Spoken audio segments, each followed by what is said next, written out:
चलिए आज की इस नए वीडियो में नहीं सुनो होता है जो क्वेश्चन अभी बोले, क्या आपका क्वेश्चन था? बोला है ना कि उन आवेशों का मान ज्ञात करना है आपको, ठीक है ना? ध्यान सुन लीजिए, क्वेश्चन को पढ़ा करिए, क्वेश्चन को पढ़ के समझा करिए। आपने क्वेश्चन लिखा है अपने कॉपी में कि उन आवेशों के मान ज्ञात कीजिए जिनके बीच की दूरी 2.0 mm है और उनके बीच में जो वैद्युत विद्रोह आघूर्ण उत्पन्न हो रहा है वो कितना हो जा रहा है? 2 into 10⁻⁹ किलोमीटर। ठीक है ना बेटा? वही चीज बोला कि find the value of the क्या? दो charge which when kept at the distance of 2.0 mm will cause the electric dipole moment to be come 2 into 10⁻⁹ kilometre. Find out करिए थोड़ा सा, 1 मिनट आपके पास है।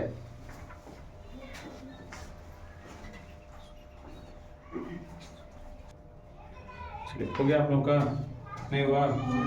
देखिए पहले हम बार बार कहते हैं कि जो पूछता है ना उसको लिखा करिएगा। तो इसमें से पूछा है फाइंड द वैल्यू ऑफ दो चार्ज, ठीक है ना? तो किस चार्ज की बात कर रहा है भाई?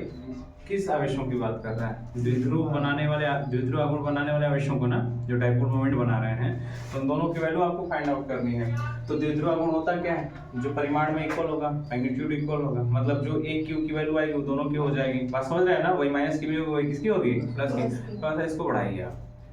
अब यहाँ पे मतलब कि q की वैल्यू पूछा है, तो q की वैल्यू जो आएगी वो दोनों किस में आएगी? प्लस माइनस दोनों में आएगी। ठीक है बेटा, इस चीज को याद रखिए। अब कह रहा है कि दिया क्या है, इसको देखते हैं। तो देने के लिए यहाँ पे डिस्टेंस दे रखा है, बोला कि weight kept at the distance of 2.0 mm। बोला कि इसके बीच की जो दूरी है द्विध्रुव आघूर्ण में दो आवेशों के बीच का जो डिस्टेंस है वो है, तो डिस्टेंस को किससे दिखाते हैं द्विध्रुव आघूर्ण में? 12 से। तो 12 की वैल्यू कितना दिया है? 2.0 mm। देखो मिलीमीटर है ये। अब मिलीमीटर जो है कि मीटर से 3 जब नीचे आओगे ना, मीटर सेंटीमीटर फिर मिलीमीटर, तो उसको मिलीमीटर को जो सेंटीमीटर, अरे सॉरी मीटर में चेंज करते हैं आप, तो ये हो जाता है 2 into 10⁻³ मीटर। ठीक है, अब इतना हो गया। उसके बाद बोला है कि जो द्विध्रुव आघूर्ण है उसकी भी वैल्यू दे रखा है। द्विध्रुव आघूर्ण का मान इतना आ गया है, या द्विध्रुव आघूर्ण की वैल्यू इतना हो तो बताओ कि चार्ज कितना होगा Q की वैल्यू। तो द्विध्रुव आघूर्ण को किससे दिखाते हैं? डाइपोल मोमेंट को P से ना। तो इलेक्ट्रिक डाइपोल मोमेंट की वैल्यू ये होगी P की वैल्यू आपको दे रखा है 2 into 10 कितना बेटा? -9 कूलम मीटर। क्लियर है बात ना? अब वैल्यू रख दिया जाए तो कहते हैं, लिखते हैं यहाँ पे कि वी नो दैट, फार्मूला आप जानते हो, फार्मूला क्या होता है, सूत्र क्या होता है बेटा? V इक्वल टू क्या होता है? 2Q। तो इसको या तो हम ऐसे भी लिख सकते हैं क्या? V equal to 2Q into में 2 into 2L हो जाएगा ना। अच्छा, निकालना क्या है? Q की वैल्यू निकालना है, तो 12 कहाँ जाएगा? इसके नीचे 12 इसके नीचे आ जाएगा, तो Q इक्वल टू क्या हो जाएगा? P अपॉन में 2L। अब वैल्यू रख दीजिए। Q इक्वल टू P की वैल्यू हम क्या रखेंगे यहाँ से? P की वैल्यू 2 into -9 अपॉन में 12 की वैल्यू क्या आपने लिखा है? 2 into 10⁻³ देखो बेटा 2 से 2 और इसमें से -3 है, -9 हो जाएगा, कितना बचेगा? -6। बोलिए जी। Q इक्वल टू आ गया 10⁻⁶। क्या है ये? कूलम। कूलम आएगा ना? केवल कूलम आएगा ना? चार्ज की जो यूनिट होता है, इसका जो मात्रक होता है, क्या हो जाएगा? कूलम। क्लियर हो गई बात ना? किसी को दिक्कत है यहाँ तक? नहीं है। अब हमें दोनों की वैल्यू, एक बात बताओ, यहाँ से आप चाहो तो +10⁻⁶ कूलम लिख सकते हो इसको दोनों को, ठीक है? लेकिन एक बात बताओ कि ये जो 10⁻⁶ दिखाई दे रहा है किसके इक्वल दिखाई दे रहा है आपको? तो इसलिए Q इक्वल टू क्या है, यहाँ पे हम क्या लिख देंगे? Q इक्वल टू हो जाएगा 1 माइक्रोकूलम। अब पूछो सर कहाँ से आया, तो लिखेंगे साइड में आप लिख सकते हैं, चूंकि मतलब कि सेंस वी नो दैट बेटा कि 1 माइक्रोकूलम इक्वल टू कितना होता है? 10⁻⁻6 कूलम। याद है? करा रहे हैं ना बार बार, तो चेंज करवाए थे, उसकी वैल्यू चेंज ही कर रहे हैं लोग बार बार। तो क्या हम इसको इतना लिख सकते हैं ना, इसकी वैल्यू इतना हम लिख सकते हैं, तो यहाँ से हो जाएगा 10⁻⁻6 कूलम। अब इसकी वैल्यू यहाँ से आपने लिख दिया Q इक्वल टू 1 माइक्रोकूलम। तो दो वैल्यू रखना है, तो एक हमारा हो जाएगा फॉर पॉजिटिव, और पॉजिटिव मतलब समझ रहे हैं ना? किसके लिए? धन आवेश के लिए कितना होगा? धन आवेश के लिए कितना होगा, लिख लीजिए, धन आवेश के लिए, धन आवेश के लिए कितना होगा बेटा आपका, Q equal to minus positive 1 micro coulomb. और ऋण आवेश के लिए क्या हो जाएगा, for minus charge negative charge, for negative charge के लिए कितना हो जाएगा, Q equal to minus 1 micro coulomb. ये होगी आपकी वैल्यू, यही आवेशों का आपको वैल्यू फाइंड आउट करना था, समझ गया ना। अब ऐसे क्वेश्चन जाके घर पे अप्लाई किया करिए, लगाया करिए, कर लीजिए फट से। क्या करेगी सर, ये मुझे समस्या है, ठीक है, चलिए कोई भी प्रॉब्लम हो आप तुरंत पूछा करिए, सर कैसे हो रहा है कैसे नहीं हो रहा है, मैथमेटिक्स में जरूर पूछा करिए, क्योंकि अधिकतर इसमें बायोलॉजी के बच्चे अधिक होते हैं, ठीक है।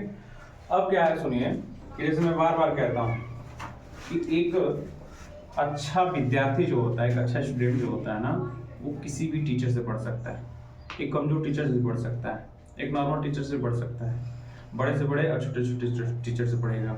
लेकिन जो एकदम बेकार विद्यार्थी होता है, जिसको पढ़ने से कोई मतलब नहीं है, उसको अच्छे से अच्छे टीचर भी ला देंगे ना तो नहीं पढ़ेगा, वो बहाना मारेगा। तो आप खुद अपना जिंदगी का निर्णय लिया करिए कि आपको बहाने करने लाइफ में कि आगे बढ़ना है। और आगे बढ़ने वाला छात्र जो होता है, जितना चीज पढ़ाया जा रहा है प्रत्येक डेज, जितना आपको दिया जा रहा है उतना आप डेली बाय डेली आप तैयार कर रहे होंगे, नहीं तो फिर जिसको नहीं पढ़ना वो अपना लापरवाही कर रहा होगा। और सुनिए आज 12 तारीख है, 3 दिन और है आपके लिए। अच्छा, हमारी नेक्स्ट टॉपिक क्या होगी, नेक्स्ट टॉपिक आपको बताया था ना, क्या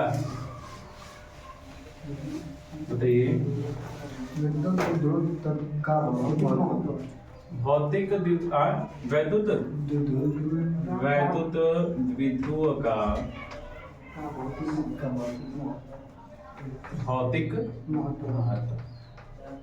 देखिए एक चीज मैं आपको बता दूं कि जैसे बहुत लोग बोल रहे थे कि बहुत छोटा छोटा आप लिख रहे हैं, तो छोटा लिखने से कोई मतलब नहीं है। आप वीडियो को थोड़ा सा जूम करेंगे ना उस पर, तो साफ वो चीजें दिख जाएंगी, वो वर्ड साफ साफ आपको दिखाई देगा, ठीक है ना। नहीं तो वर्ड ऐसे दूर पे करेंगे तो दिक्कत होगी। हमारा बोर्ड थोड़ा सा बड़ा है इसलिए डिस्टेंस लेना पड़ा है, नहीं तो पास में करके इतने में ही पढ़ा सकते हैं आपको। तो उसको जूम करेंगे तो साफ साफ दिखाई देगा। इंग्लिश क्या होगी इसकी, फिजिकल क्वांटिटी क्या है, Physical signification of the electric dipole. Physical signification of the electric dipole. Good. अब ये जो वर्ड्स आता है ना, ये कहीं ना कहीं केमिस्ट्री वर्ड्स को जोड़ता है, केमिस्ट्री को क्या करता है, ऐड करता है। ये जो लैंग्वेज है आपका, ये केमिस्ट्री पार्ट्स को ऐड करता है। जैसे कि यहाँ पे एक वर्ड आता है मॉलिक्यूल्स, ठीक है, अणु। तो जो मेरा अणु होता है, अणु मतलब क्या बेटा, मॉलिक्यूल्स है ना, मॉलिक्यूल। ये 2 प्रकार के होते हैं, 2 टाइप्स के होते हैं। कोई बताएगा क्या कितने टाइप्स के, मतलब कौन कौन से होते हैं। एग्जैक्ट वर्ड भी नहीं पता है तो थोड़ा सा एग्जाम्पल बता दें कि अणु कितने प्रकार के, मतलब कैसे बन सकते हैं। अणु का डेफिनेशन बताइए, 6 में पढ़ाया जाता था, 6-7 8 में। बताइए कोई बताए, छोटा भी अगर आप कई परमाणुओं से जुड़कर, कई परमाणु से मिलकर बनते हैं, 2 या 2 से अधिक परमाणु से मिलकर एक अणु का निर्माण, अणु का निर्माण होता है, ठीक है। तो जैसे क्या होता है ना कि जो आप अणु बनाते हैं वो अणु समान भी हो सकता है और क्या हो सकता है, असमान भी हो सकता है, सेम भी हो सकते हैं और अपोजिट भी हो सकते हैं। तो जो सेम, अब जो देखिए, तो हम यहाँ पे जो भी वर्ड्स का यूज कर रहे हैं मॉलिक्यूल्स के लिए, एक पोलर मॉलिक्यूल होता है, एक नॉन पोलर मॉलिक्यूल होता है। मतलब एक ध्रुवीय अणु होता है, एक अध्रुवीय अणु होता है। दिखा रहे हैं कैसे, देखिए एक मैंने बोला क्या, पहला ध्रुवीय अणु होता है, ये 2 प्रकार के होते हैं, ध्रुवीय अणु है, और दूसरा क्या है बेटा आपका, अध्रुवीय अणु है।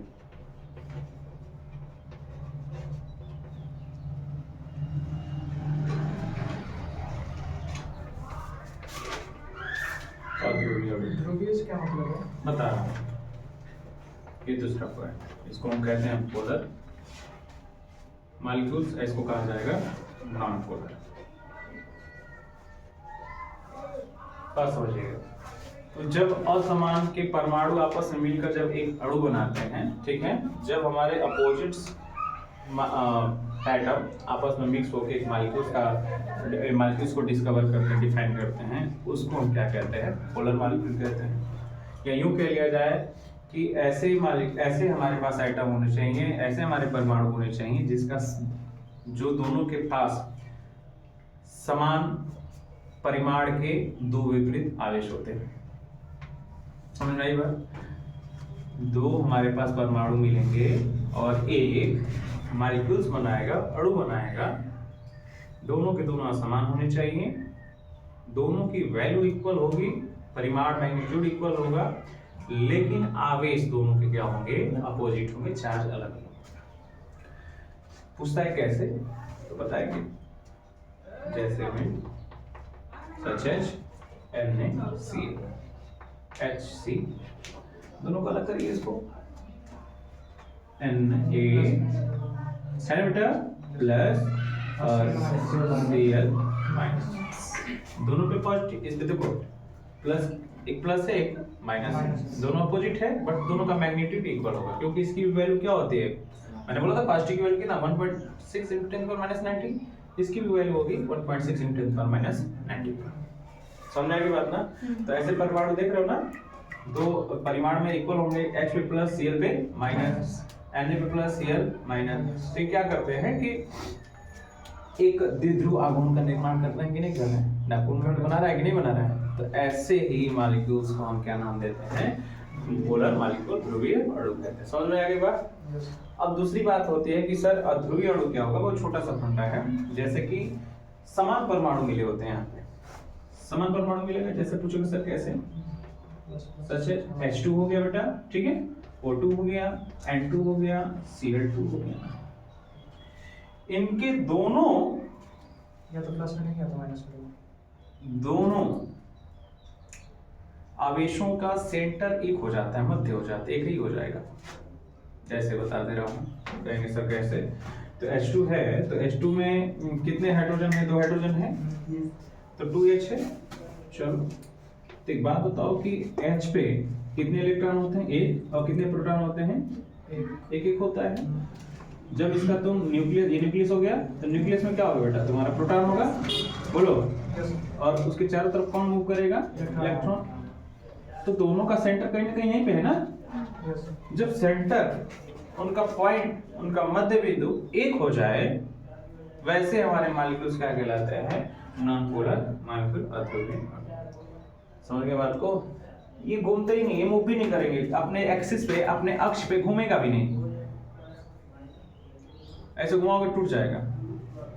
समझ रहे हो? इसको घुमाओगे तो कुछ देर तक घूमता रहेगा, अपने एक्सिस पे मूव करता रहेगा। एनीवे वहां मत जाइए अभी, ठीक है, आपको वहां नहीं जाना है। बस इतना याद रखना है कि अगर आपसे 1 नंबर 2 नंबर पूछता है क्वेश्चन कि हमारे ध्रुवीय अणु और अध्रुवीय अणु, या फिर पूछता है कि वैसे द्विध्रुव पर भौतिक का प्रभाव या भौतिक का महत्व क्या है, भौतिक, तो आप बताएंगे इस चीज को कि क्या है, कैसा है। ये 2 प्रकार के होते हैं, 2 टाइप्स के होते हैं मॉलिक्यूल्स हमारे, और एक पोलर होता है, एक नॉन पोलर, ध्रुवीय अध्रुवीय होता है। पोलर कैसे होते हैं, जो द्विध्रुव अणु का निर्माण करते हैं, ऐसे मॉलिक्यूल। एग्जांपल बता सकते हैं, साधारण सा है। चलिए एक काम करिए, इसको आप लिख लिए हैं, लिख लिए हैं, तो आप नीचे से लिखिएगा कि मॉलिक्यूल्स, और ऐसे आप दिखा दीजिए, थोड़ा सा नीचे लेकर जाइएगा, क्योंकि आपको हिंदी दोनों का लिखना है और एग्जाम्पल लिखना है। इंग्लिश वाला इंग्लिश लिखेंगे, हिंदी वाला हिंदी लिखेगा। बोले हाँ, बोलिए, बोलो बेटा। पहला क्या डालना, ध्रुवीय अणु, पोलर मॉलिक्यूल, पोलर मॉलिक्यूल,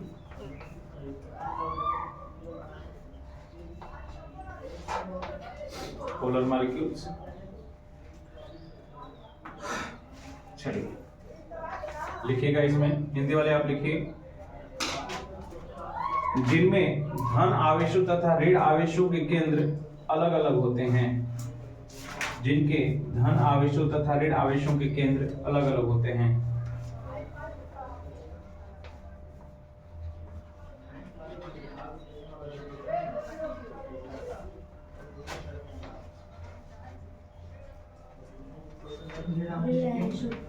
धन आवेशों तथा ऋण आवेशों के केंद्र अलग अलग होते हैं।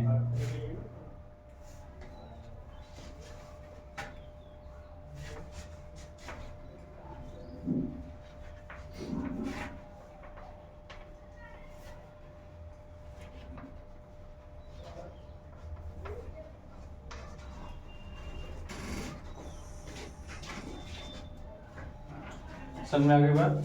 कह रहा है कि दोनों के, अब समझ गया ना? अंदर की बात मैंने आपको बता दिया कि जो द्विध्रुव अगर बनाते हैं वो प्लस और माइनस हो परिमाण में, देख रहे हो ना, सेम वही चीज आ रहा है।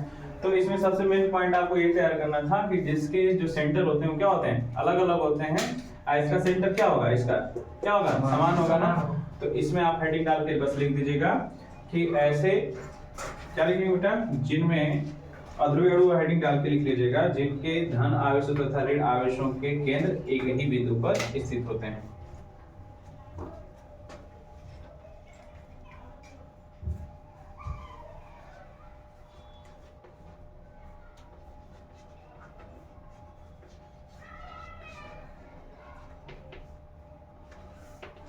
Two is the positive and negative.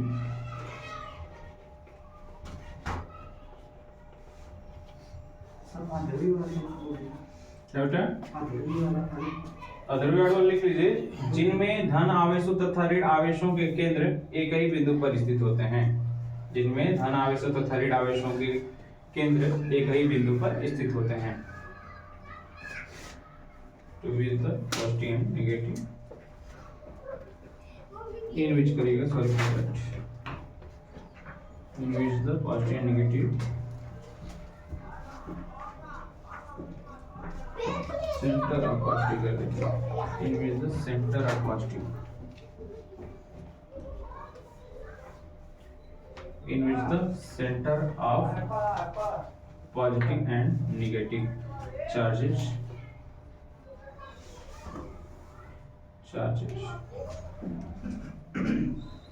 are located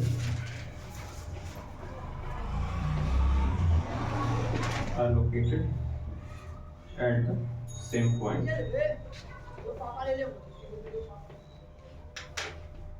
आप एग्जाम्पल लिख चुके हैं ना? At the same point. समझ में आ गया ये बात? छोटा सा आपके लिए नॉलेज था कि नहीं, किस क्या कहते हैं, एग्जाम्पल के साथ कर सकते हैं, कर जाइए एकदम।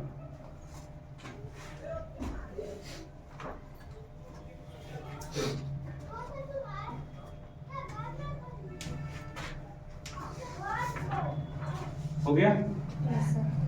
चलिए, ऐसा है कि एक चीज नई टॉपिक आपकी स्टार्ट करते हैं यार, एक्सप्लेन बस करेंगे, कल पूरा लिख पाएंगे, ठीक है? आज आपको समझाते हैं कि कौन सी वैल्यू किसको क्या कहते हैं, ठीक है? छोटा बात, ज्यादा कुछ नहीं।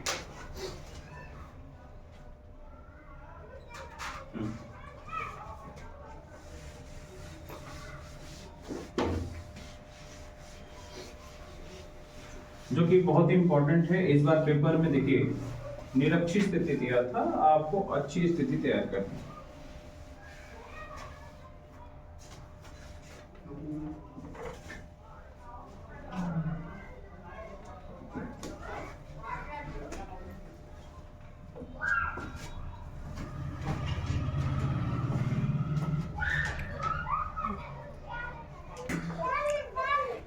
चलो, ये टॉपिक आज आपको हम एक्सप्लेन कर दे रहे हैं, ठीक है?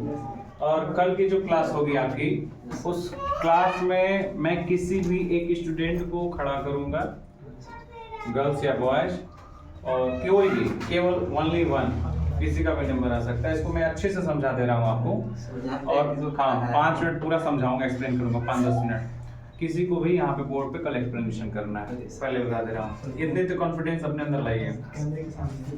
अब सुनिए करना क्या है, देख लीजिएगा, नहीं समझेगा तो मेरा वीडियो देख लेना, रिवीजन कर देना उसको कि नहीं कैसे मैं बता रहा हूँ। अब करना क्या है, सुनो, बोला है कि वैद्युत द्विध्रुव, ठीक है बेटा ना?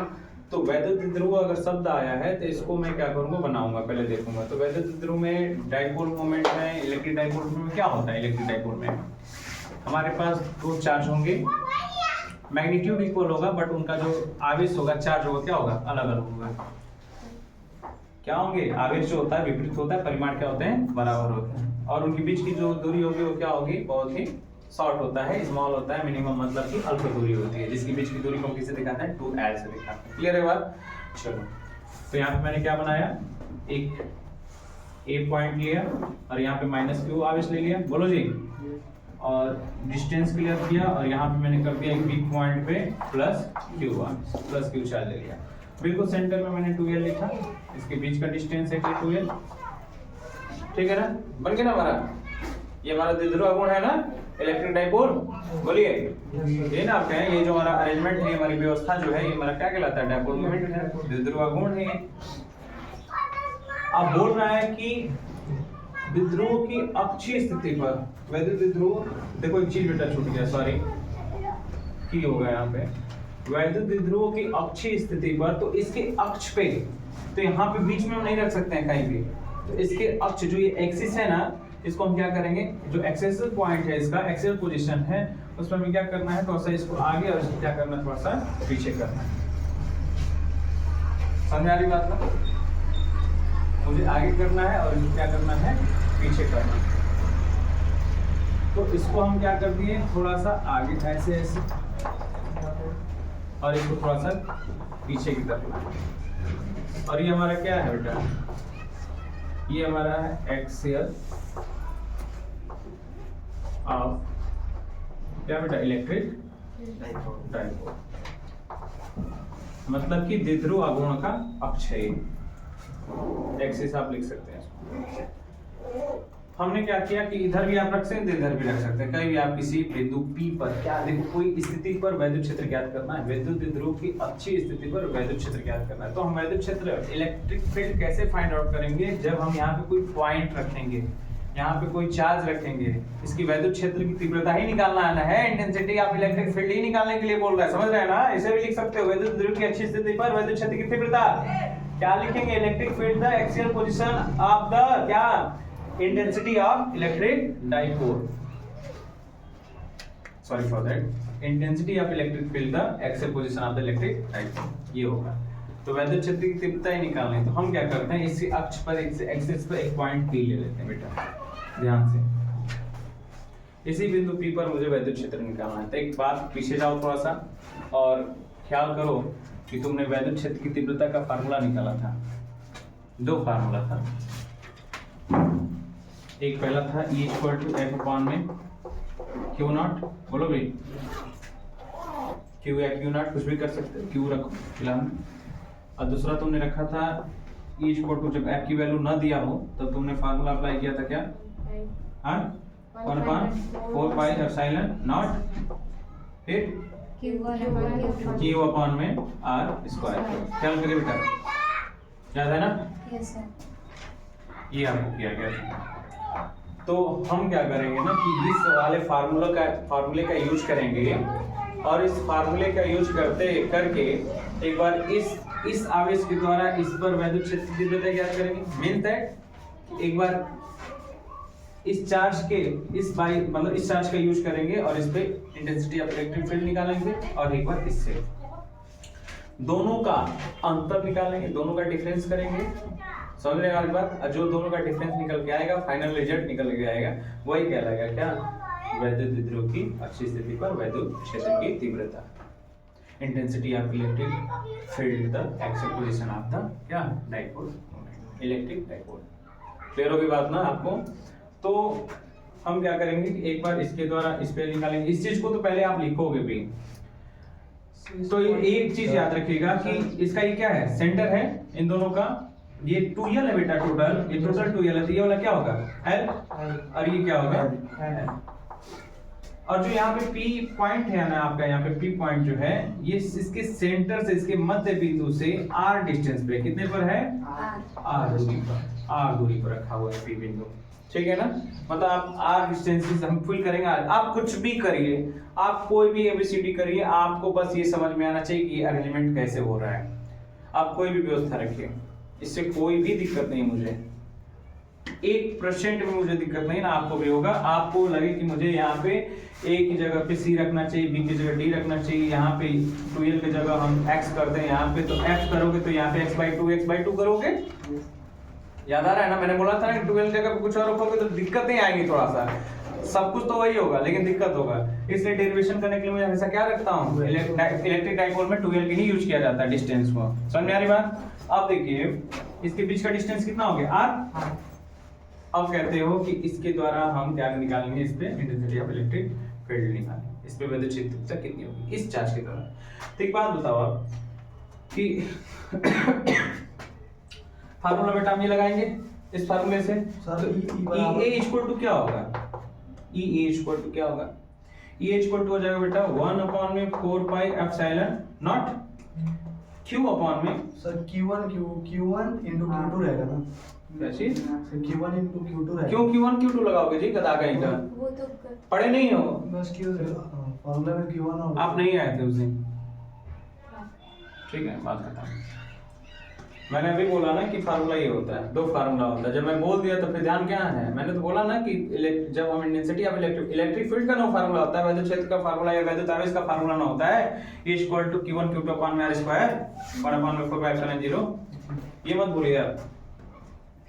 तो यहां से क्या हो जाएगा Q, अब बेटा इनके बीच का डिस्टेंस कितना है, इसके द्वारा इस पे लगाया जा रहा है ना, तो बीच का डिस्टेंस देखो क्या है A, इसको हम क्या मान ले रहे हैं, इसको सेंटर को O मान लो, यहाँ पे A है, यहाँ पे क्या है P है, तो AP का क्या हो जाएगा बेटा स्क्वायर, R का स्क्वायर मतलब कि AP का स्क्वायर, फार्मूला यूज किया कि आपने। अब AP को मैं कैसे अल्फाबेट से मेजर करूंगा, ये देखो बेटा L और ये क्या है R, तो यहाँ से टोटल यहाँ से जो डिस्टेंस बनेगा R plus L।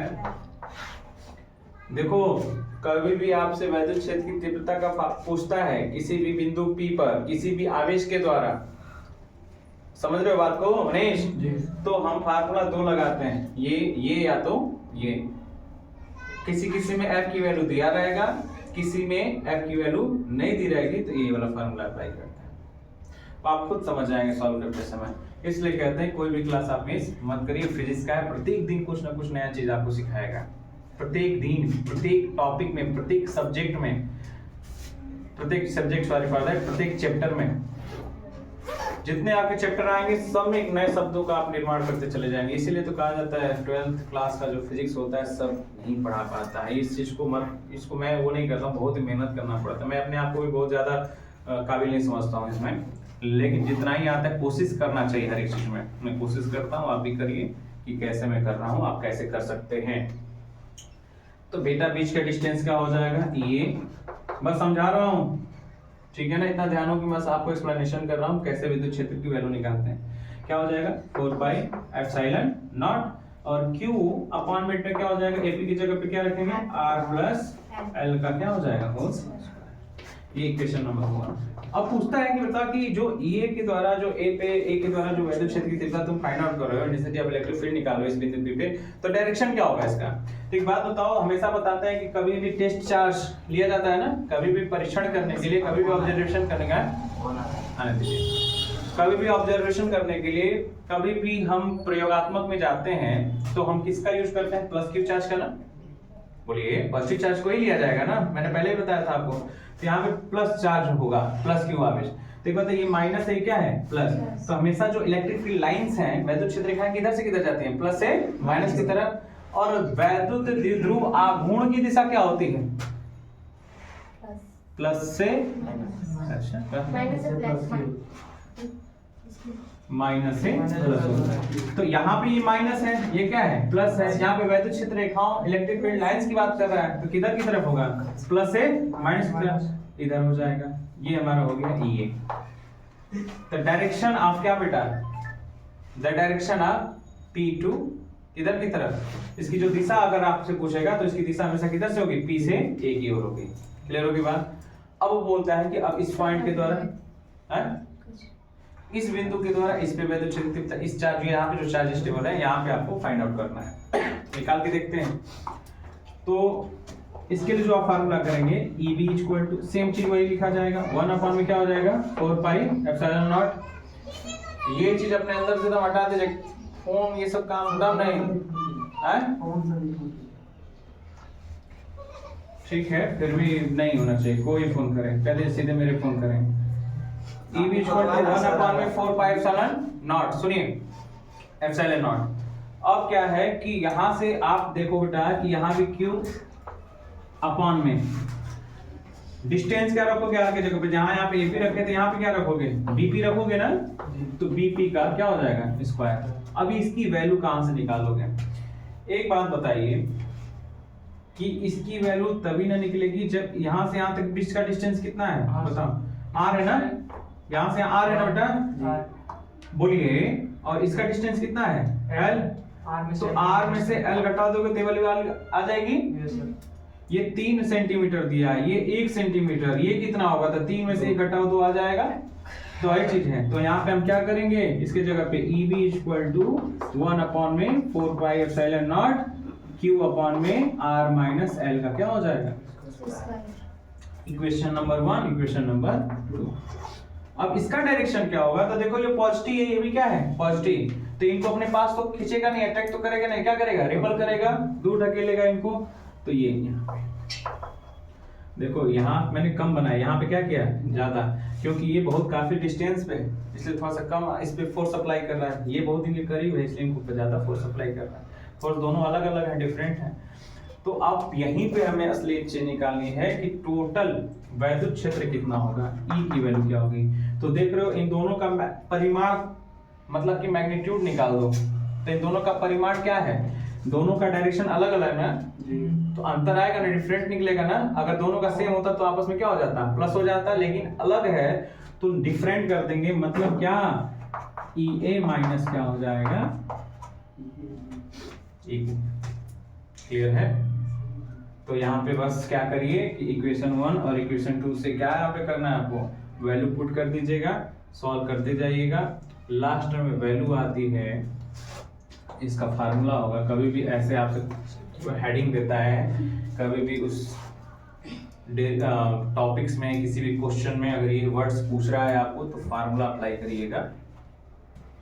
E equal to 1 upon में 4 pi epsilon not 2QL R plus R square plus L square का होल स्क्वायर।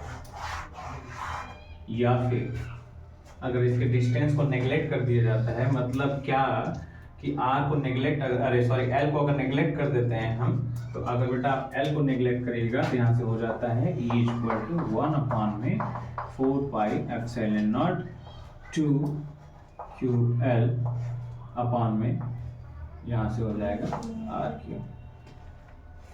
मे भी मुझे जहाँ तक ऐसा लगता है कि यही होना चाहिए।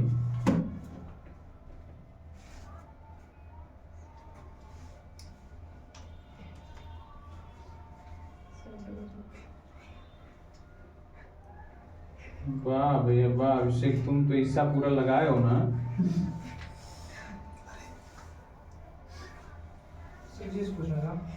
एक चीज देखो, ये पे थोड़ा सा मुझे मिस्टेक होता है, भूल रहा था ना कि मिस्टेक यही है कि यहाँ से हो जाएगा ये माइनस हो जाएगा, फार्मूले में थोड़ा सा दिक्कत था। और यहाँ पे जो होगा ये L की जगह पे हो जाता है R, L नहीं होगा R होगा। और यहाँ पे हो जाएगा, नेग्लेक्ट कर दोगे तो हट जाएगा, R की पावर क्या हो जाएगा 4, एक R से एक R कट जाएगा, तो यहाँ से क्या हो जाएगा 2 की अपॉन में R कंप्लीटली। एक चीज पूछना था। हाँ पूछिए। जैसे EA माइनस EB जो है, हाँ, वहाँ डिफरेंस निकालना है ना। देखिए, जब भी आपसे पूछता है, नहीं अगर मन कर रहा है तो उठ के निकल सकते हैं आप लोग। सुन लीजिए मेरी बात। कह रहा है कि कभी भी अच्छी स्थिति पर कोई जो मेरा एक्सियल पोजीशन है उस द्विध्रुव आघूर्ण का, उस पे किसी बिंदु पे आपको एक वैद्युत क्षेत्र निकालना है, तो कितना होगा वैद्युत क्षेत्र की तीव्रता कितनी होगी? तो फार्मूला मुझे अप्लाई करना है ये या तो ये, ठीक है ना। तो ये फार्मूले के लिए अगर आपसे पूछता है कि इसका डेरिवेशन करिए, समझ रहे बात को ना, तो डेरिवेशन अगर आपको करना है तो पूरा अच्छे से उसको विधिवत आप दिखाएंगे कि ये क्या है, बीच का डिस्टेंस 2L है, ये अलग अलग चार्ज है, मैग्नीट्यूड दोनों का इक्वल है, यहाँ पे हाफ हाफ करेंगे तो दोनों के बीच का डिस्टेंस L हो गया। यहाँ से किसी बिंदु P पर वैद्युत क्षेत्र तीव्रता निकालनी है, तो पहले हम दोनों आवेशों के द्वारा अलग अलग करके वैद्युत क्षेत्र निकालेंगे, उसके फाइनल रिजल्ट निकालते हैं। तो E इक्वल टू देख रहे हैं कि दोनों का डायरेक्शन अलग है, तो दोनों का परिमाण जो होगा मैग्नीट्यूड में डिफरेंट आएगा, तो EA माइनस क्या कर देंगे, EB कर देंगे। जब सॉल्व करिएगा तो सॉल्व करते करते ऐसे आएगा। तो कल हम पूरा डेरिवेशन करेंगे, कम से कम 2 पेज का है, 2-3 पेज का आपका चला जाएगा डेरिवेशन। तो इस चीज को ख्याल से आप तैयार करके आएंगे, ठीक है ना। ओके, कल मिलते हैं। नहीं